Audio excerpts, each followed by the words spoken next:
Gracias. Buenos días. Bueno, después de 16 predicaciones sobre la armadura, creo que quedaban libres los calcetines, cinturón y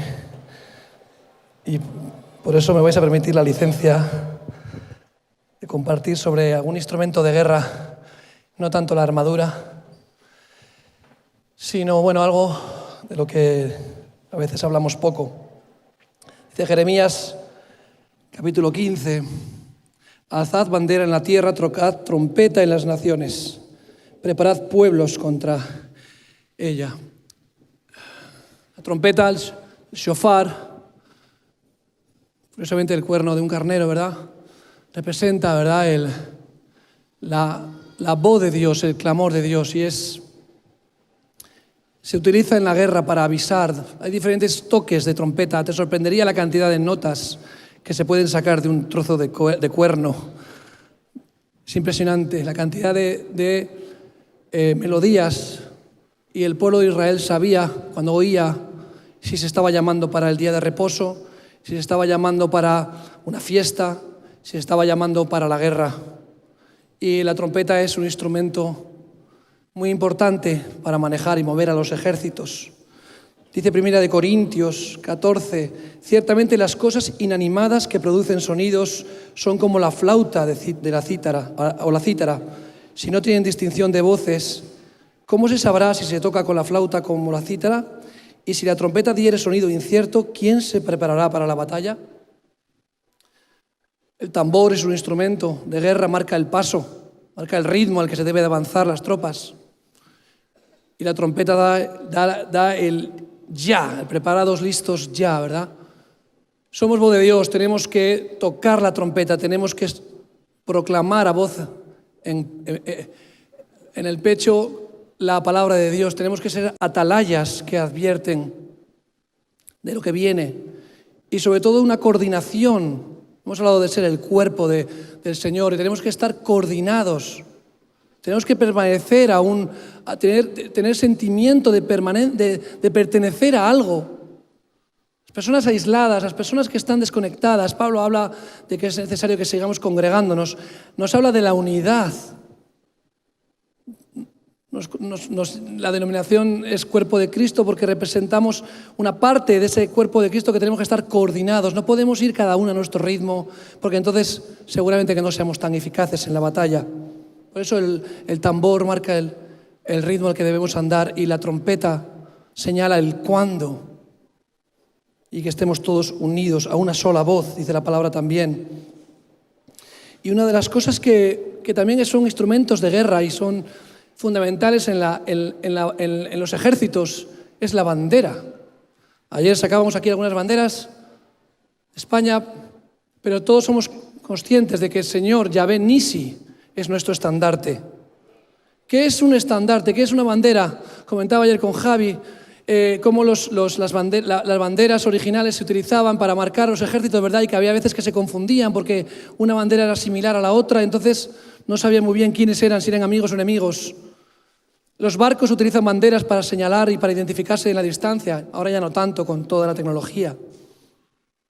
Vemos cómo el enemigo utiliza ataques de falsa bandera, donde ejércitos que se disfrazan con los uniformes del ejército contrario entran en las líneas enemigas y destruyen desde dentro a los ejércitos. Hay infiltrados en nuestras filas, hay enemigos de falsa bandera que nos atacan desde dentro de nuestras propias congregaciones, que atacan destruyendo dentro de nuestras comunidades y dentro de nuestras familias.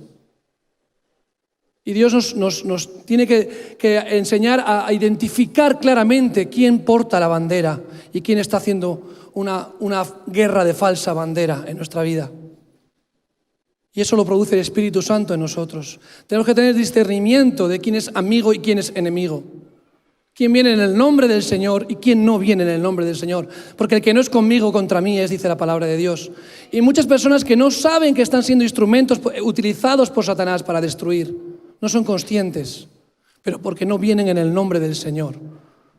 Ir en el nombre del Señor es tener el anillo real y presentarte delante de otra persona y decir, yo vengo en nombre de mi Señor, tengo el anillo, tengo el sello, estoy certificado, autorizado para hablar en el nombre de mi Señor.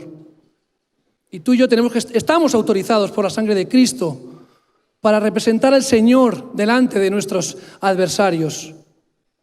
Tenemos que ser embajadores del reino de los cielos, por supuesto, no de reinos particulares, de reinos individualistas, de nuestros propios intereses. Y el Señor, hay un texto que me cortocircuita el cerebro. Evangelio de Juan, capítulo 3, versículo 14. Dice que el Señor dice, como Moisés levantó la serpiente en el desierto, así es necesario que el Hijo del Hombre sea levantado, para que todo aquel que en Él cree no se pierda, mas tenga vida eterna.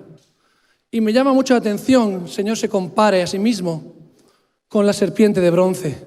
Si conocéis la historia en la que Moisés manda a labrar a una serpiente de bronce porque el pueblo de Dios es atacado y mueren multitudes porque están siendo castigados por su rebeldía, y Dios permite, lo vemos en Números, capítulo 21. Dice que envió entre el pueblo serpientes. Aunque Satanás se disfrazó de serpiente en el jardín del Edén, yo no creo que la serpiente represente a los demonios. Creo que aquí la serpiente representa al pecado. Satanás no puede hacer nada que Dios no le permita hacer. Las serpientes representan al pecado que se infiltra dentro del pueblo. Hay tentación, hay ofertas, hay deseo alrededor nuestra. Siempre va a estar ahí. Siempre va a haber serpientes. Y el Señor a veces deja que muchos de sus hijos caigan, sean mordidos por las serpientes, porque están siendo rebeldes contra Dios, porque no están donde deben estar, porque no están haciendo la voluntad del Señor. Y el Señor permite la caída. Dice que antes de la caída viene la soberbia. Y el Señor rechaza a los soberbios. Lo rechaza. Al que se cree autosuficiente, al que va en sus propias fuerzas, Dios lo rechaza y permite que las serpientes lo muerdan y que haya muerte porque la causa del pecado, o sea, la causa de la muerte es el pecado. En el momento que pecamos nos estamos muriendo, y si morimos en pecado estamos siendo apartados del Señor para la eternidad. Dice que entonces el pueblo vino a Moisés y dijo, hemos pecado por haber hablado contra el Señor y contra ti. ¿Cuánta murmuración hay en la iglesia? ¿Cuánta crítica hay en la iglesia? Dicen que el ejército cristiano es el único que remata a sus caídos, a los heridos, el único ejército que remata a los heridos. Y no mostramos mucha compasión por los hermanos que caen, por nuestros hermanos que tropiezan.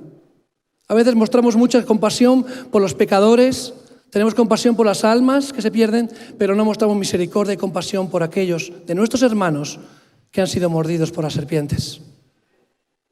Y estos están pidiendo perdón a Dios. Creo que tiene que haber un acto como decía Marcos, de contrición. Debemos estar conscientes de quiénes somos y mostrarnos delante del Señor con humildad, reconociendo nuestro pecado. Dice que Moisés oró por el pueblo y el Señor dijo a Moisés, hazte una serpiente ardiente y ponla sobre un asta, un estandarte, una bandera, un pendón, en un lugar alto, para que todo el pueblo pueda ver esa serpiente. ¿Cómo el Señor nos hace ver, lo confunde a veces, ¿no? Dice, no te harás imágenes, no te inclinarás a ellas. Sin embargo, utiliza una imagen de la serpiente que puede representar algo maligno, malvado, para que sea puesto en alto. Dice que puso sobre un asta y cuando alguna serpiente mordía a alguno, miraba a la serpiente de bronce y vivía. Vivía. El Señor no quitó las serpientes. El Señor no hizo un cortafuegos alrededor del pueblo, no les dio una solución para matarlas, no. Si alguno cae en pecado, mire a la cruz y vivirá. Y Cristo se identifica a sí mismo como la serpiente en el asta, la serpiente de bronce. Dice, yo seré levantado como un estandarte. Yo, que soy el Hijo de Dios, voy a representar al pecado. Voy a ser levantado en una cruz y el Padre mismo me va a dar la espalda porque yo voy a representar el pecado. Aquel que no conoció pecado se convierte en pecado por nosotros, para que nosotros cuando le miremos vivamos. A veces queremos atajos, queremos que Dios haga todo el trabajo, queremos que Dios haga milagros. Claro que los hace, pero Dios quiere que tengamos puestos nuestros ojos en Él. Si leemos más adelante también en Hebreos capítulo 12, dice que puestos los ojos en Jesús, el autor y consumador de la fe, es el cual por el gozo puesto delante de Él sufrió la cruz. ¿Qué gozo puede haber en una cruz? ¿Qué gozo puede haber en convertirse en pecado, ser rechazado por el Padre? Porque Él veía más allá.